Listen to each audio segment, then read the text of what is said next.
Hey guys, what's going on? It's the Block Bull returning here for another episode on the channel. Now today is Monday the 15th of April, which is the US tax deadline for income taxes.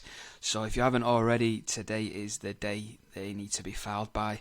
Now, just taking a look at the charts here, so I'm just going to bring up the dollar index just to see where we stand at the moment.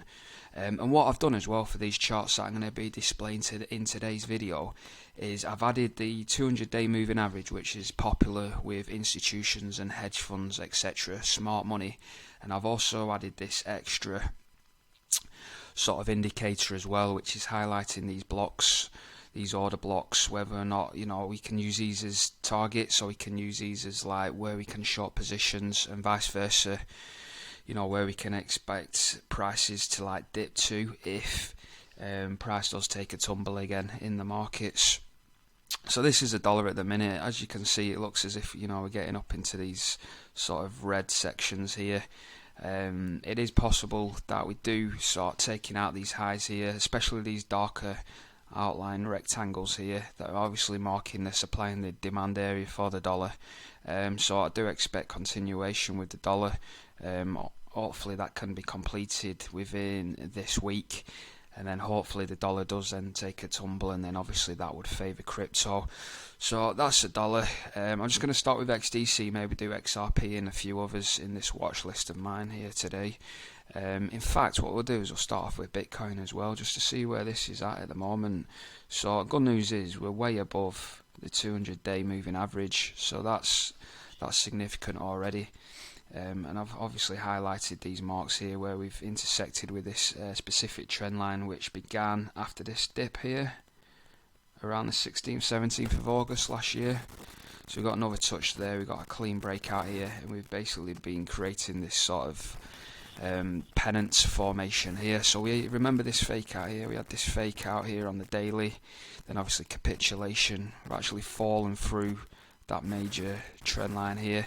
It looks as if Bitcoin has recovered. We got a daily close there yesterday, Sunday, and today obviously we've opened bullish as well, so we need to be looking at getting up to this blue trend line, and if we can get a close outside that trend line and also inside this red supply and demand zone, then we're looking bullish again. And if we can start achieving these sort of goals before the Bitcoin halving, which is next week, we're more than capable of reaching those highs of going up to like 100k. But what I can do is I'm just gonna I'll probably do a measured move if I can. Again, I've got these recording buttons in the way, you can't see them, and it's not allowing me to shift them again, which is so frustrating. But anyway, usually it's about a 50% move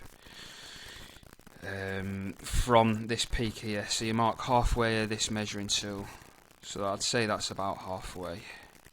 Yeah, hazard a guess. So you're looking at about 84k Bitcoin, so that would be my next target. So that's Bitcoin for yourselves. I'm going to take a look at silver as well, because silver's breaking out obviously with all this going on in the world now. I'm going to delete those fibs. So we've got all these, it doesn't look like this indicator here has actually projected any targets, so that's the only downside for this particular indicator. It basically just gives you entries by the looks of things, but we are breaking out here on silver. Obviously what's going on in the Middle East with Israel and Iran, obviously the smart money always moves. There's always a flight to these like safe haven precious metals with silver and gold, so that's silver. I'm not sure. Yeah, I've got gold in the watch list as well, so that's good. Look at gold. Gold's gone absolutely parabolic. Peter Schiff must be having an absolute field day. I bet he's giving Max Kaiser a lot of shite on X, isn't he? Because like Max Kaiser's like strongly on Bitcoin, Peter Schiff's like massive on gold and other precious metals. But yeah, it's running up there. Looks like we're getting another green candle there for gold as well. So hopefully again, I'd be targeting up there, $2,500 an ounce on gold. There's no reason why gold can't start targeting this sort of price come the halving.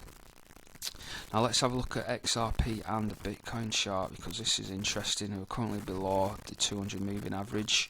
We've got all these order blocks now, so there's no order blocks to be filled. And I tell you what, I'm just going to go out on the weekly because this is quite a long chart that we've got here. So we got that blue line roughly. Do you know what I mean? You're never gonna. It's never gonna be perfect. 'Cause obviously, you set all like new laws every now and then, like with that wick. But then you miss these. So let's just move that up into our blue box here. If you can see that. And then what I'll do is I'll scroll out a bit, and I'm probably gonna take the trend lines from this highest daily close. And so I mentioned in the comments, you know, you can manipulate these trend lines so people aren't a massive fan, but you can see this sort of diagonal trend line going down here. So I'm just going to drive the trend line down the back of that price action. Try and get the closes in. You see? And that kind of intersects with this blue line here. So remember guys, this is on the weekly, so we have pretty much, we're in that buy zone now where, you know, we're selling Bitcoin to buy XRP. So it has come to that point now. Bitcoin's kind of done its run up. Not to say Bitcoin can't go higher, because it will. It's just that XRP will start outperforming Bitcoin.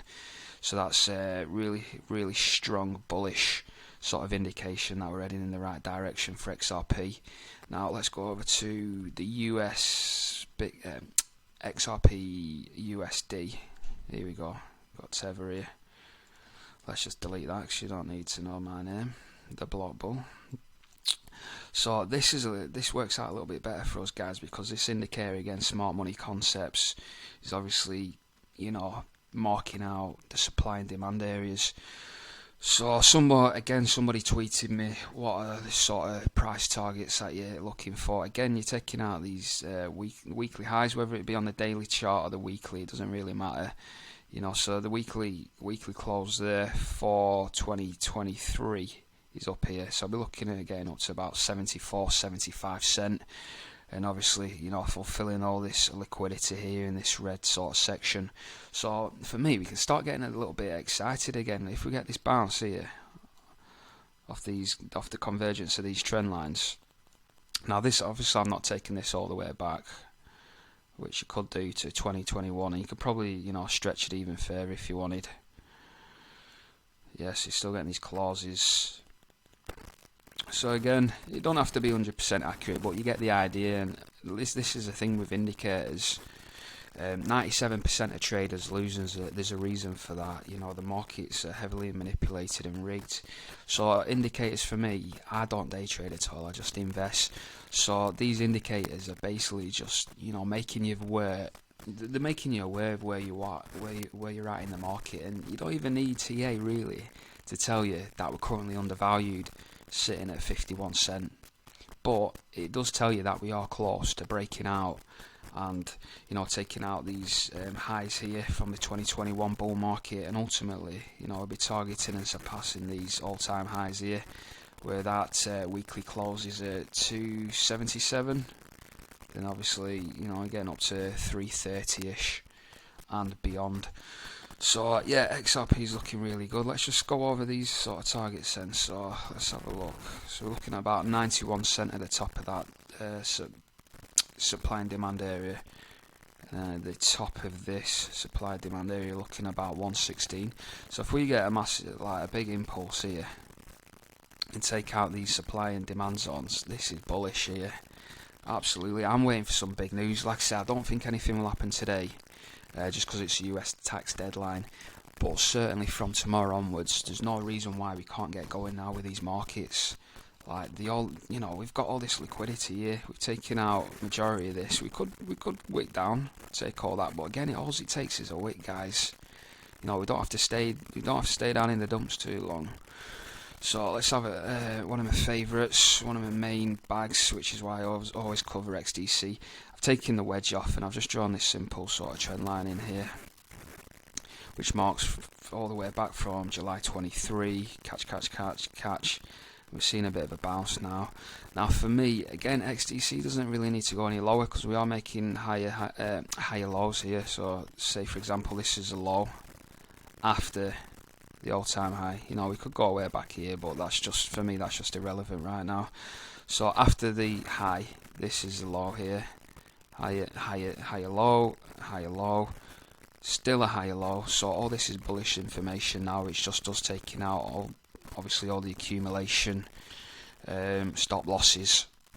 So XDC is ready to fire up. Now if I just draw a trend line here, XDC is really difficult to sort of mark out, but this sort of channel, because if you was to do a wedge, there's a lot of anomalies, so I don't feel like wedges really work on this XDC, so you're going to be getting fake outs at some point, something like that maybe, I don't know, let's just take that off.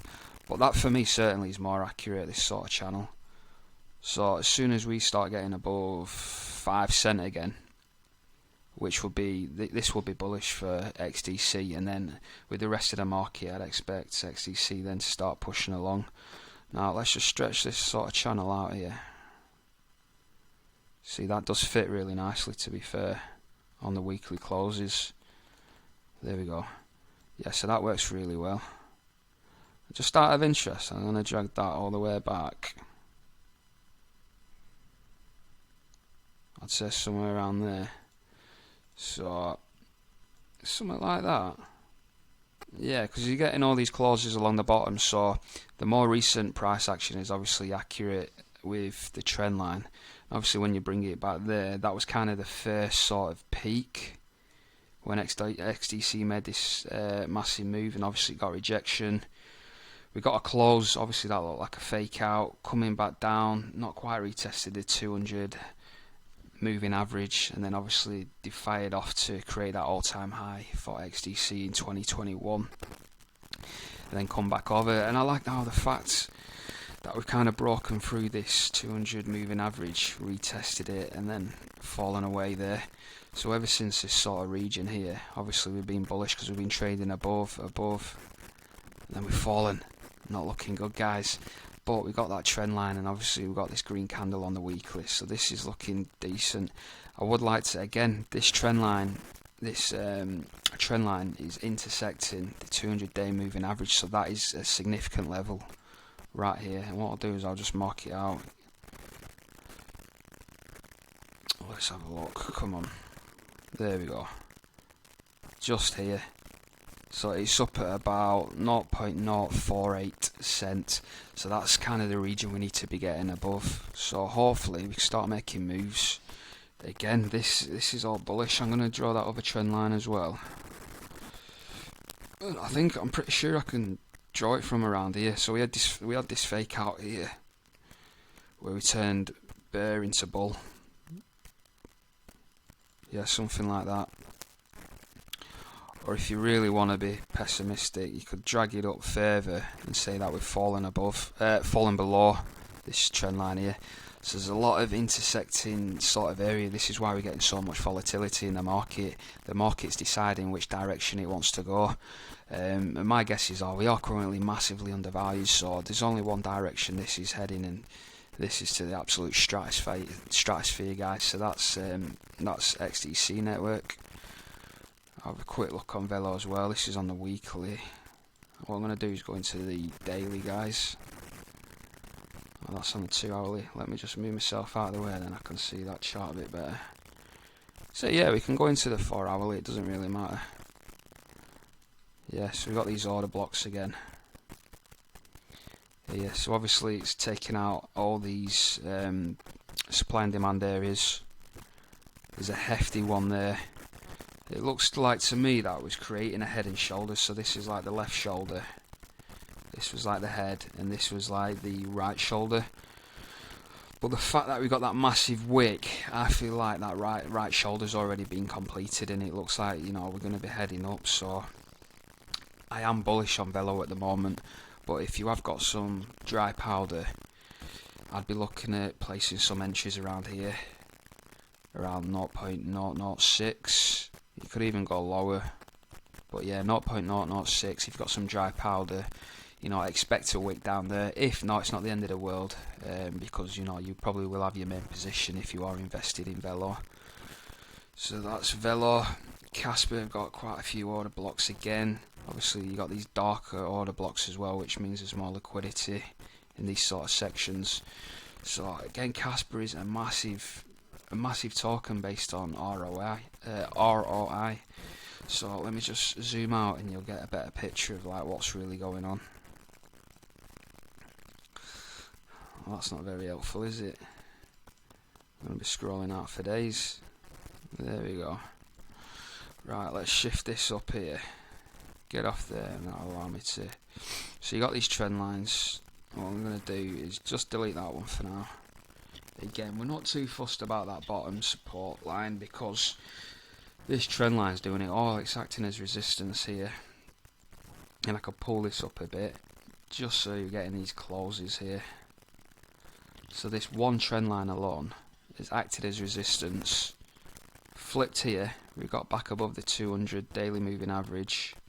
Looks like we retested with that wick, retested again, retested for me a final time, and we've got this green candle here. But look at the potential with Casper, especially on inception here. All-time high there, $23.71. So imagine even if you're just targeting up there. Let's just get measuring tool out, approximately around there. So you're looking at like XRP gains from like 2017. They're like above the.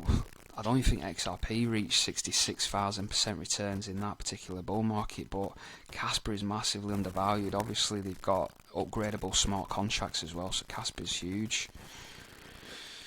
We've got HBAR as well. We'll just do a couple more, guys, because we'll just cap the video approximately 20 minutes. But yeah, look at HBAR hash graph with this blue supply and demand zone again. Wicks in, takes all the liquidity, so Hedera's only got one way up to this sort of. I'll be targeting up to this blue trend line, this dotted trend line here. I've marked a target here for the 3rd of November, just before the US elections, at around $4.36. So that would be my target. Let's just have a look from current price action. Something around there, so that's about 5,100 returns. So good returns, but not as good as Casper in my opinion. Obviously you got Velo as well, absolutely monster gains for that. What else have we got? Quant as well. Quant's been quiet. So again, we had these trend lines with Quant. Again, they don't have to fit perfectly. You know, you do get the odd fake out every now and then. So yeah, Quant's doing really well. We did get that breakout there, so I thought we would have been away there. Once it bounced and retested that trend line, I thought we would have continued. But obviously Quant's dumped with the rest of the market. It's wicked all the way down here and taken out this swing low back on October 23. So that was a low of the previous year. So Quant again has grabbed all the liquidity, even from last year, and Quant is pretty much the whole market is ready to go. Gala as well. Gala is massive. Right, let me just adjust these slightly, because what we'll do is we'll go above the closes here. So close, I can move that down as well, about there. So yeah, you see Gala there has obviously attempted to retest that 200 daily moving average there, and obviously it's retested the trend line. Gala's got a long way to go because it only moves literally in vertical. There's not really much accumulation. You can see this, it's down, down, down, down, down, spike, down, down, down, down, down, spike, down, down, down, spike, down, down, down, spike. So obviously we get above this blue line. As soon as it breaches this blue line here, around just above 8 cent, I'll be looking at targeting these all-time highs here, especially around 70 cent where we get these weekly closes. We've not done Stellar for a while. Again, Stellar taking out that blue supply zone, wicked all the way down, taking out some of these swing lows here from October 23 and February 24 of this year. So at the moment, Stellar is trading below the wedge. So I'd look to be getting a close in here, which isn't far off, to be honest with you. Let's have a look. See how far Stellar's got to go. So about 9% to get to that tip. So yeah, Stellar's got a little bit of catching up to do before, you know, we can turn bullish. But you know, if you have got faith in these tokens, obviously the best price to get in is now. If not, you know, make sure you're putting your entries above these swing lows. So this wick here, if you are looking to get in cautiously, if you are expecting further downside, I'll be looking at placing your entries at these wicks, and that goes across the board as well for any of these cryptocurrencies. So let's just have a look at total free, which is obviously the crypto market cap excluding Bitcoin and Ethereum. Look at that, nice liquidity grab there to short the market, and that's exactly what we've done. We've wicked all the way down, taking out these previous lows here before we've broken down into this bear market here. So let me just move that green line down just to show you guys. So I'm going from this wick here, which we've just taken out, so we'll just measure straight across. Yeah, so anything above there we've taken out there, so we've taken out all these lows here. I'm surprised we didn't get a retest of these two candles here. Let me just scroll in so I can better show you. These two candles here, I would have liked the price to have come down to here, ideally, and then that way we're kind of, hopefully by the time 200 daily moving average catches up, we would have got a decent retest of that. Let me just measure, see how much downside that would be. This for me would be like worst case scenario. So that green line's about 18%. Worst case scenario about 22% if we are retesting the 200 daily moving average. So that's it for today, guys. If you enjoyed the video, consider liking and subscribing. I've been the Block Bull, over and out. Cheers, guys.